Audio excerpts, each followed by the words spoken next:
All right, guys, welcome to another live stream. Welcome to another live stream. Happy Sunday. Happy Sunday. All right, so BTC has hit all-time highs. I believe it's at 124.7.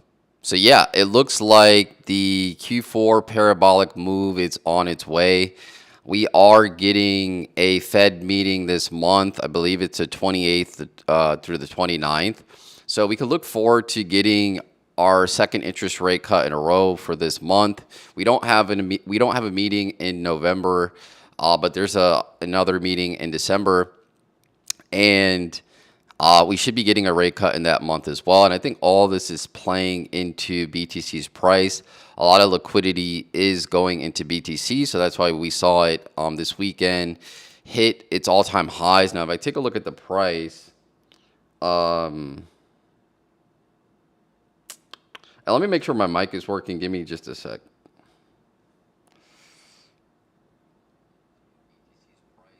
A lot of liquidity is going into BTC, so that's why we saw it this weekend hit its all-time highs. Now, if I take a look at the price, all right, so it looks like it's good. It looks like that's working. So yeah, so we seen this weekend it hit 124. 124 or 125.7. So it looks like it went like $1,500 over its all-time high, which I believe was like 124.5. So again, it looks like the 4-year cycle is going to play out. What's interesting is that we're not seeing Bitcoin dominance go over 60%, right? There's a lot of people calling for Bitcoin dominance to exceed 60%. And right now it's sitting at, I think, around 58.9 or something like that, or maybe at 59%. Give me just a sec to check. Yeah, it's at 59.10, so it's right around that low 59% area. But a lot of people thought as soon as we would have hit, all-time highs, and again, we still have more to go. Most likely it'll end up in the 130s, 140s. But most people thought that Bitcoin dominance would, blow through that 60%. We're not seeing that right now. And literally, we were just at 114 not too long ago, and we already went up, like $10,000 in price. And we haven't seen that explosion. So in my opinion, what this is basically suggesting is that altcoin season is right around the corner. So, and we're seeing it with some altcoins. We saw Zcash go all the way to 140. We're seeing a lot of the privacy coins as well that are kind of like in that sector. Dash, Firo, and I'm trying to think what else is, what other, but essentially that area of coins is pumping. Now, this is what we're going to see in altcoins. Not all of them are going to pump at the same time. And a lot of, so we'll see privacy move up. We'll see DeFi go up, and they'll switch and they'll rotate. And that's usually how the altcoin season goes. So it's not really, a lot of people are mentioning coins like Aster, Zcash, and things like that. These coins already had their spikes, so you would have needed to already be positioned to have taken advantage of these coins. Now, I'm not saying there's no room left, but usually that's not how you play altcoin season. Usually you have your bag set, you wait for your sector to go up in price, and then you start going to sectors that haven't pumped yet, or maybe they're on their second leg of getting pumped. But you don't want to leave the sector. You don't want to say, okay, I have these coins, and now this area is pumping. Let me dump my bag to sell. But then maybe your sector is going to pump next. So you definitely don't want to be chasing narratives during this time. You want to have, this is where the conviction that we talked about helps out a lot. And you stick with what you accumulated through the process, right? And then once that does a 3 to 5x, then you could think about moving to something that hasn't spiked yet, right? So this is why it's good to be aware of all the sectors, what's spiking, what's not. Maybe you're not in all the coins, but you definitely want to keep up with what's pumping, right? Right now, it looks like privacy and it looks like perpetual dexes. Those were pumping. Before that, it was memes, and I think there's just going to be a lot more sectors. I think AI is going to get its boom here pretty soon. So yeah, you don't want to be chasing these coins just because they're pumping. That's a good way to not make a good amount of money this cycle. Usually, what you need to do too is have targets for all these coins in different sectors, and targets as far as price and market cap. Remember, market cap is very important. Market cap really determines how far the coin can go.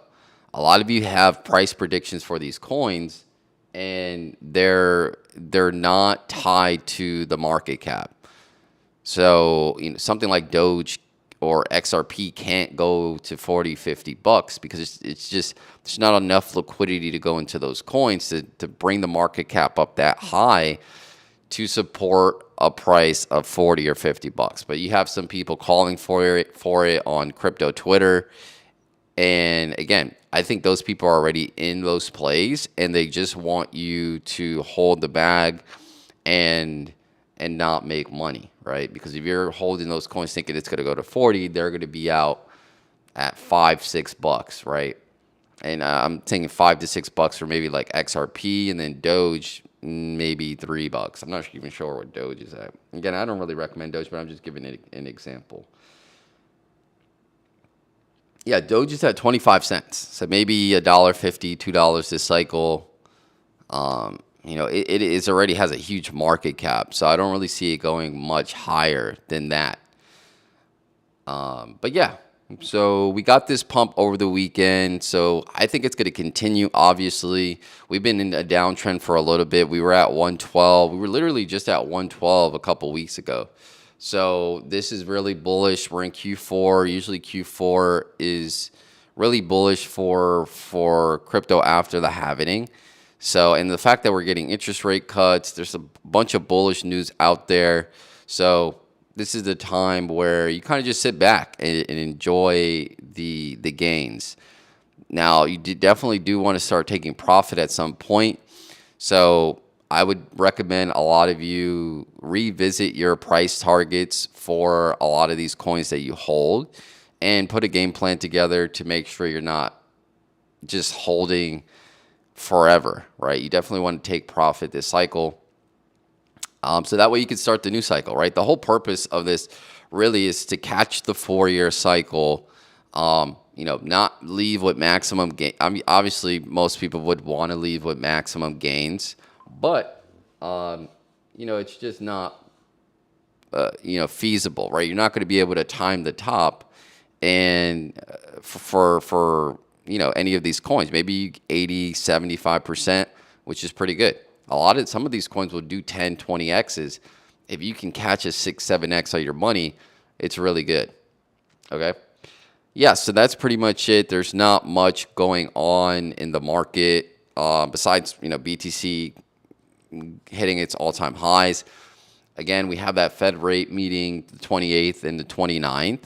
So very, very bullish times, in my opinion. So this is a time to be watching your portfolio, right? This is the time to probably be looking at your portfolio every hour so you can see like what's going on in the market. Because remember, crypto trades 24/7. So crypto trades 24/7. So you definitely want to make sure that it's not pumping over the weekend and it's hitting a certain price target of yours, and you're missing out on gains. Remember, you could sell anytime on these crypto exchanges. You can buy anytime on these crypto exchanges. So, yeah, if your coin hits a price target over the weekend, take profit, right? Okay, but that's pretty much it. More to come tomorrow.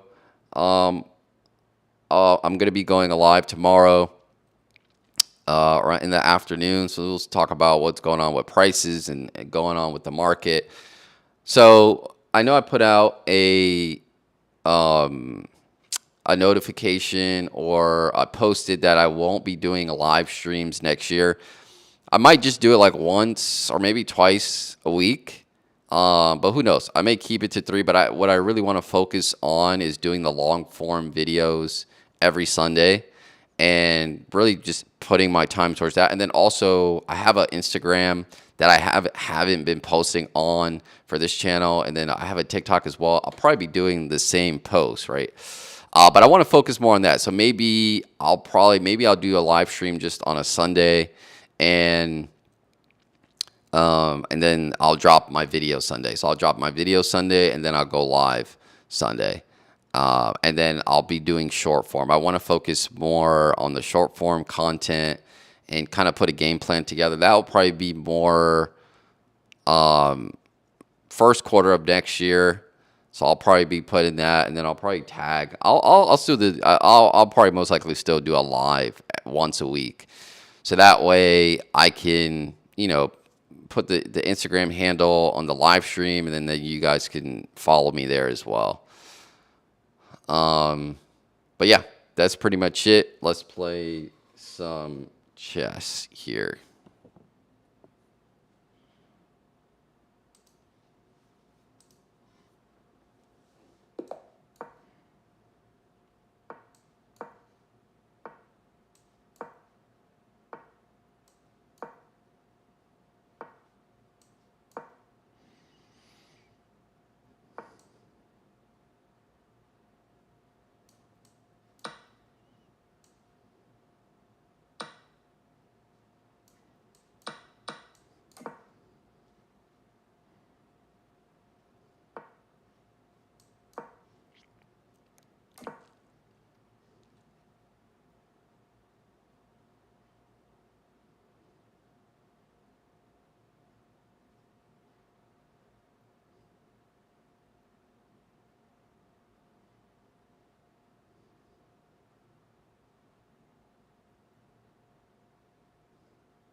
I wonder if this works.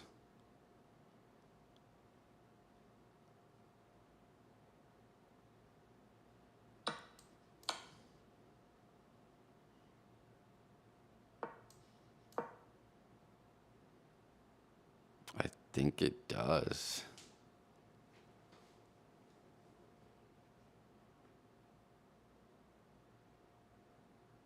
For some reason, at first I didn't think it worked, but I was like, I think this does work. This Greek gift sacrifice. Usually, if the bishop is on f6, it doesn't work because then he could just take. But it looks like this is gonna work.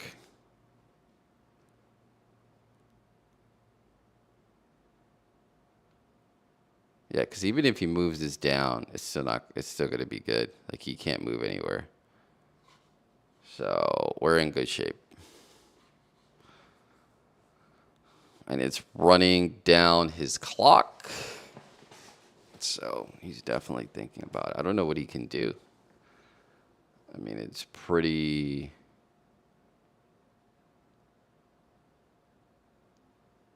much game over, I think.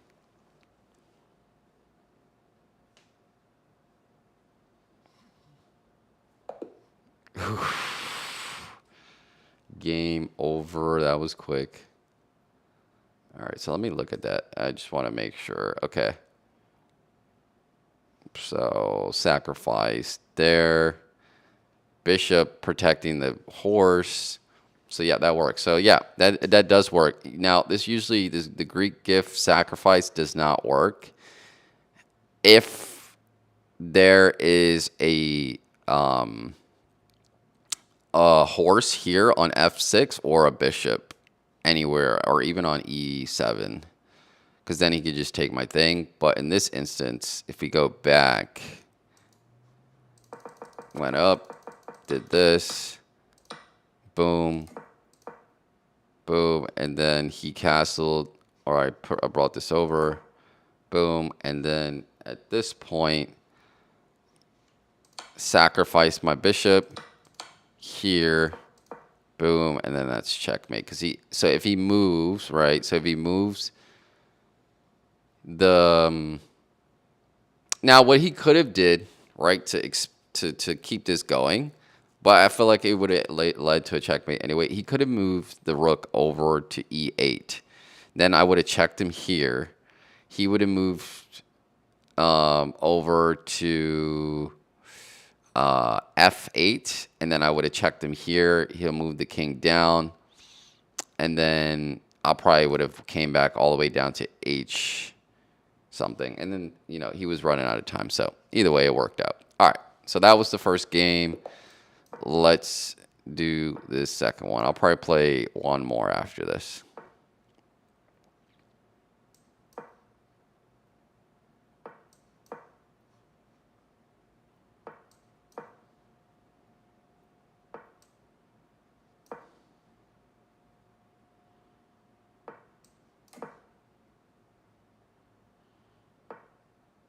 Ooh, batteries low.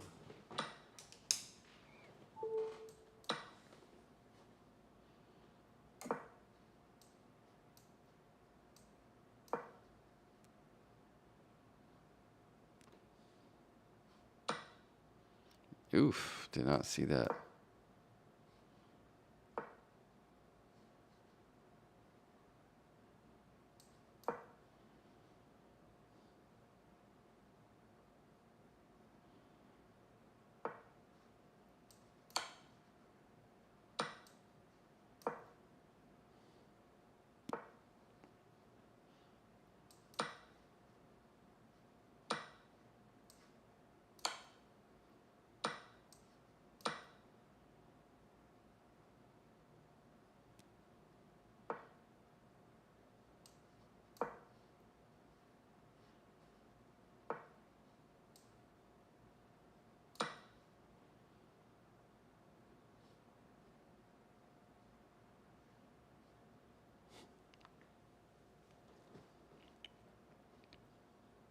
I'm probably gonna push this up.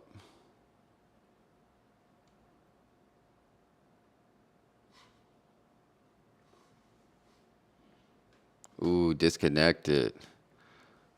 Free win? Free win. I think it's a free win. Free win. 4, 3, 2, 1. Free win. There we go. All right, perfect. Works out for me. All right, let's do one more, and that'll be it. All right. Here. I was playing over the board chess yesterday. I did really well. I got one win. I had a loss, but it's because I wasn't paying it. I had way more pawns, and we both had rooks, and his king was next to my rook. So, but I basically won that game. The person playing was like, "Do you want to just get that back? Because you're basically winning the game." And then the next, but I didn't take it.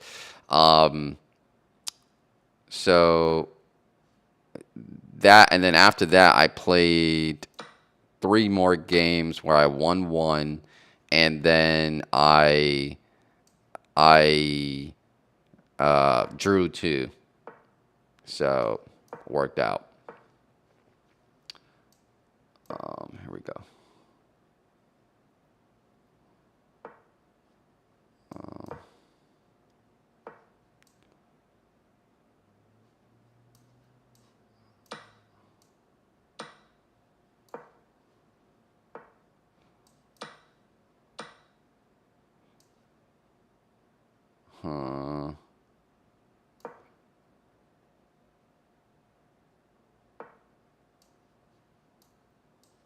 There we go.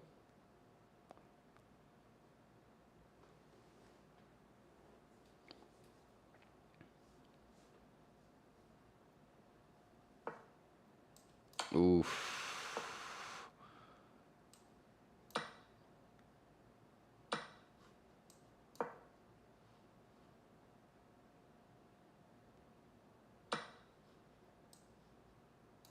Dang, 3 for 3 here. I just gotta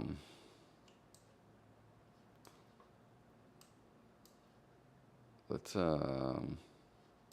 do this. No, sorry, buddy.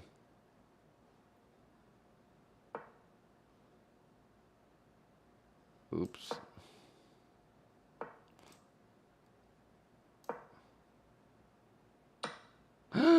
Oh, wow. Darn it, darn it, darn it. Okay.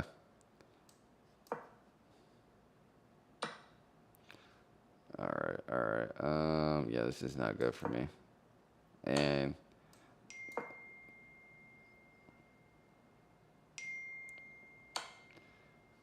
all right.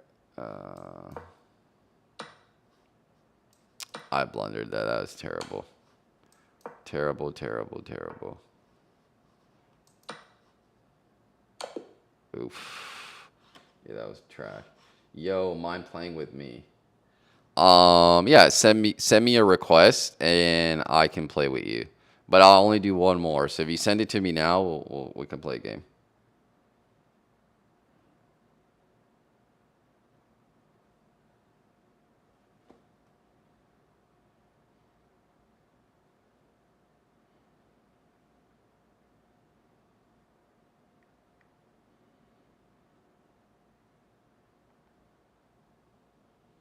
All right. Where's the invite? Yeah, I can answer your question. What's the question? But do you want to play a game of chess? If you do, send me an invite within the next 10, 15 seconds. If not, I will be done for the day. But if you have a question, just post it in the chat and then I could try my best to answer it. Hey, what's up, TPR Batman?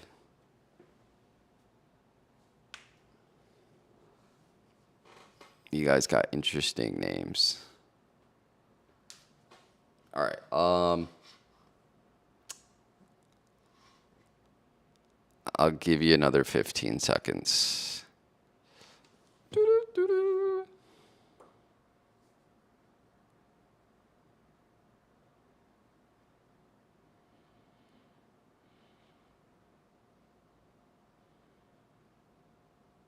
All right. It looks like you do not want to post the question, and I don't see it. No, I just want to ask a question. Okay, yeah. Ask. You put it in the chat. Guys, usually, if you want to ask a question, you don't need to ask the question. You could just ask the question in the chat.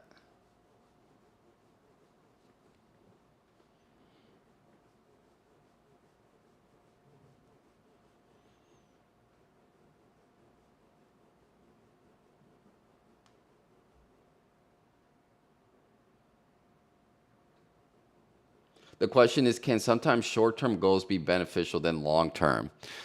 Yeah, so I mean, it just depends on what you are referring to. The question, can sometimes short-term goals be beneficial? Yeah, I think so too. I mean, long-term goals is like, okay, I want to get to, let's just say 4 or 5 million bucks in assets, or maybe it's 1 to 2 million. But in order to get to that ultimate goal, you need to do short-term stuff, right? You need to get a new job, maybe. You need to get a side business. You need to stack up $10,000 so you can start up that business. So yeah, your short-term goals are probably way more beneficial. But short-term for me, long-term for me is 5 to 10 years. Short-term for me is 1 to 2 years. So a lot of the short-term goals are going to help you get to your long-term goals. And it's just kind of like the consistency of those little things that'll help you get to your long-term goals. So to answer your question, yes, I think short-term goals are actually way more important than the long-term goals because those keep you accountable to meet your long-term goal, if that makes any sense. And no problem. No problem. All right, guys, that's pretty much it. I'll leave you guys. Again, BTC made its all-time highs today or yesterday. So I think this week is going to be very positive for the market. Again, we do have a federal Fed rate cut this month, 28th, 29th is when the Fed meets. So should be interesting. The next meeting is in December. So should get another rate cut. And yeah, that's pretty much it. I'll see you guys tomorrow when I go live, and take care.